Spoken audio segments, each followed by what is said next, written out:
Hey everyone, Felix here, back with another Eternal Return video. For today's video, I'm going to be scrolling through the patch notes and trying to highlight what I think of each change very briefly. I know a lot of these patch notes can be very long, so I'm going to try my best to keep it short and succinct. I'll also do my best to not just read out what's on the page and just tell you my thoughts, and if you want to see what I'm talking about, it'll be on the screen for you, hopefully, if I put in that effort. So to start, we'll be talking about the dodging penalties in Ranked. Going to be buffed a little bit just to make dodging a little bit less appealing, just because dodging was a pretty big issue in high elo in all regions. Tac skills are being adjusted, Blade of Truth is being nerfed a little bit.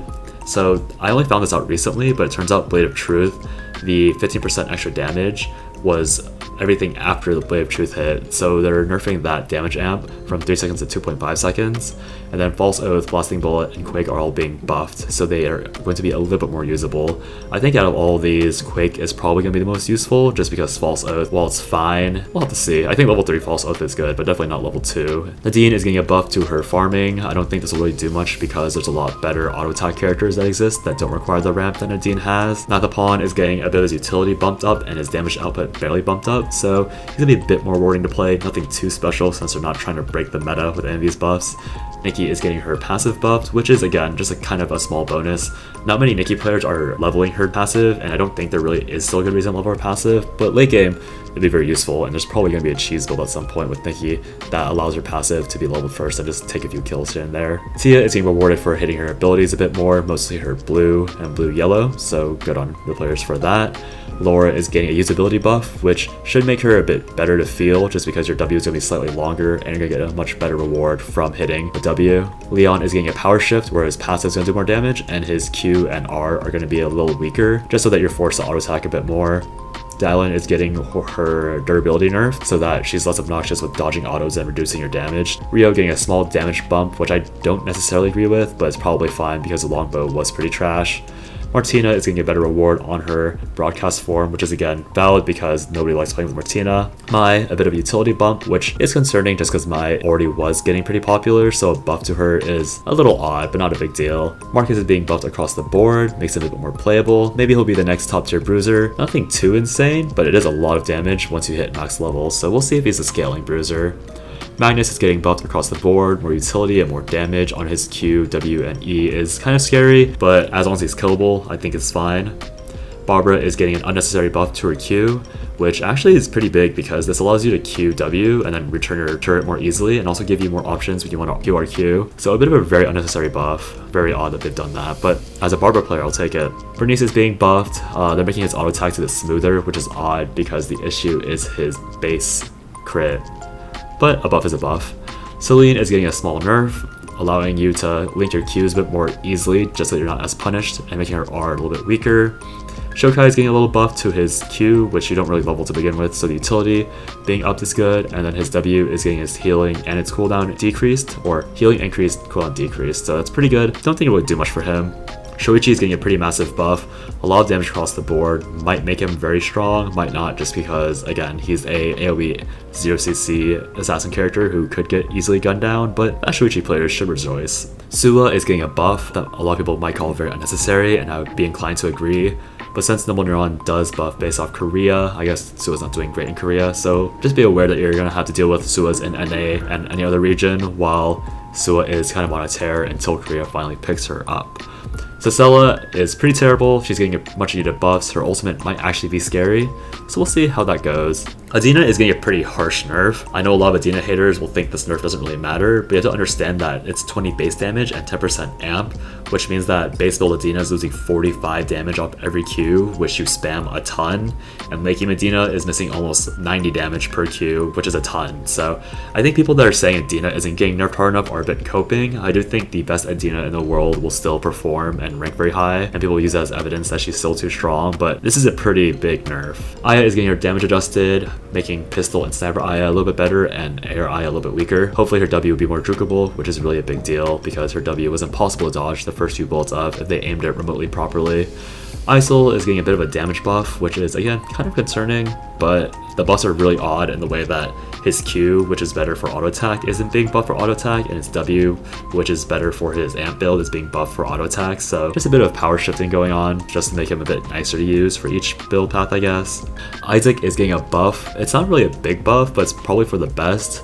and will on themselves say that Isaac has a problem where if he's meta, shield users are completely useless, so it's probably best that he is not good right now. Alex is getting his W reworked. It will now last a lot longer but give you a much lower attack range increase, which is probably fair considering that he could have just like W to bore and then autoed you from across the map, so probably better that they do that. Johann is getting buffed pretty well. He has a lot more scaling on all of his abilities, and I think he has some base damage and healing up as well, so he might be a bit scarier. We'll have to see though. Johann does have a lot of ways to get denied his optimal combo, but if it is like bare minimum is buffed that much, then he'll probably be playable.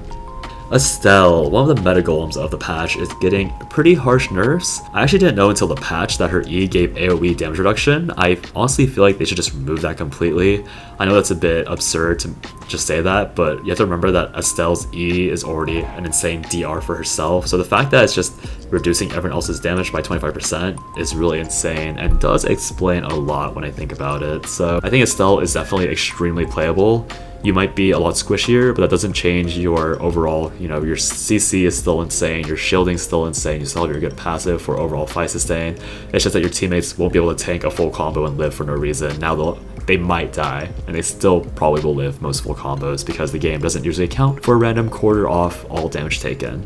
Aiden is getting buffed, mostly on his combo package. If you're a Red Kira watcher, this will probably be exciting, but if you don't watch Red Kira, you probably don't like this very much, so we'll see what happens there. Echion is getting his Death Adder buffed, which is weird because I don't think Death Adder auto attacks that much, but we'll see. Elena is getting her riding ability nerfed, very good. Emma is getting her damage increased overall and some utility increased overall, so Emma's, again, same boat as Sissela where she doesn't really do too much compared to other mages, so I don't think it's enough, but making her more playable is always nice.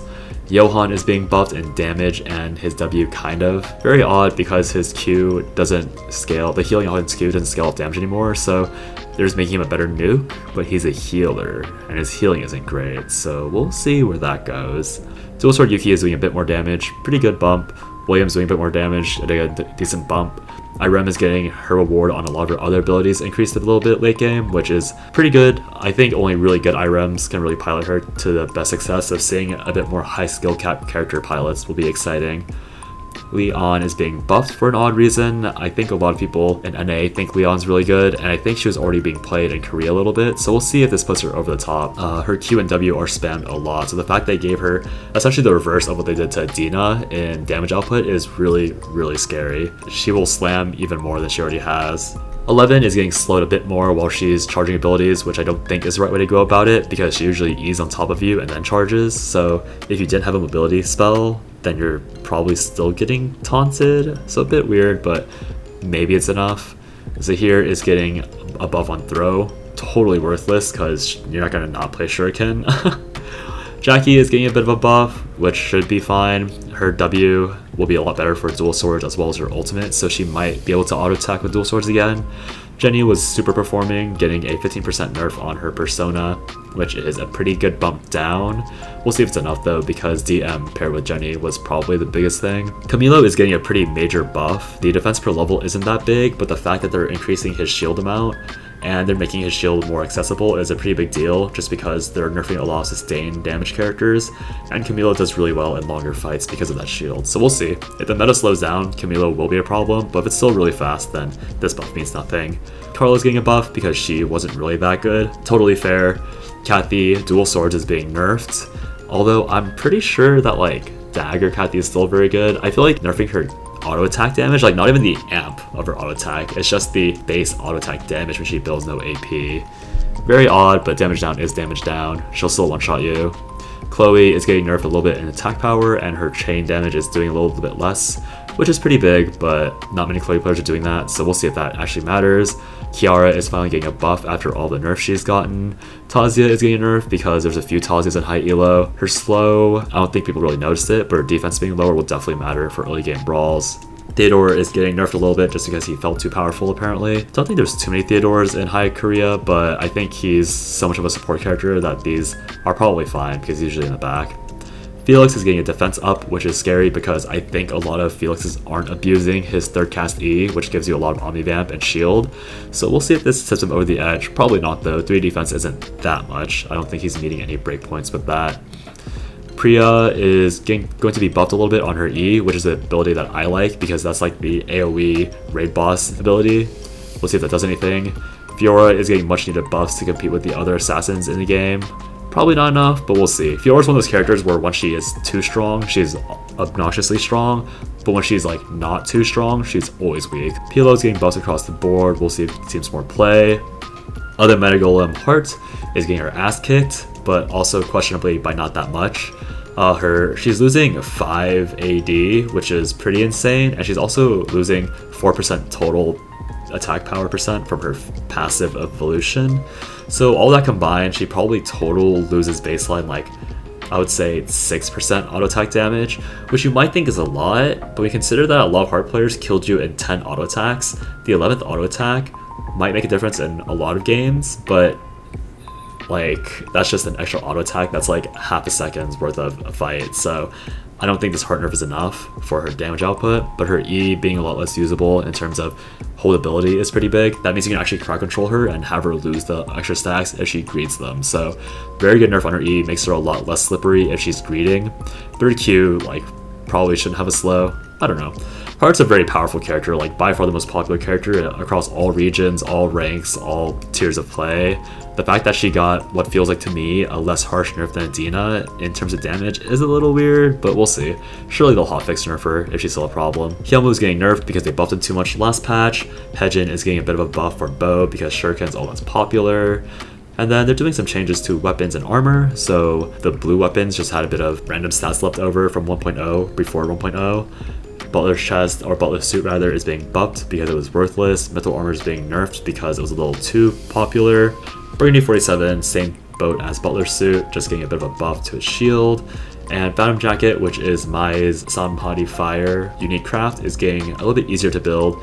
Now you just need a fabric armor on leather, so it'll be a little bit easier. Crystal Tiara and Fallen Pegasus were both really trash, so getting small buffs, probably not enough, but small buffs nonetheless. Sports Watch and Tolian Timepiece were really garbage, so they're getting a very small buff. And I think the reason why they can't buff this more is purely because Jenny exists. They can't buff this item because Jenny abuses it too much and Jenny's already too strong. So kind of an unfortunate state for the item. Either Jenny uses it and gets a nerf for everybody else, or it stays unusable. And Blood Ripper is getting a very, very big buff. So adaptability is a stat that the number you see is the AP or attack power, and then you double it for skill amp. So they're essentially doubling the offensive stats on it for like your scaling and auto attacks, which is really, really big. And then we have a bit of quality of life changes where Pond is getting a few more branches and rocks, which is very good if you're trying to loop there. And besides that, we have a lot of bug fixes I'm just scrolling down to.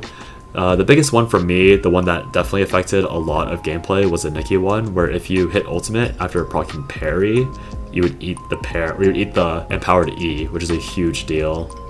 There are a lot of other buffs or bug fixes that are probably pretty important, but honestly I'm not that familiar with them, so I'll only talk about the Nicky one. But yeah, I'll link the patch notes in the description if you guys want to check it out yourselves, but hopefully this was kind of an easy way to consume it instead of having to read it or watch like an hour-long video. But yeah, hope you guys all have a good night, and I'll see you guys next time. Bye bye.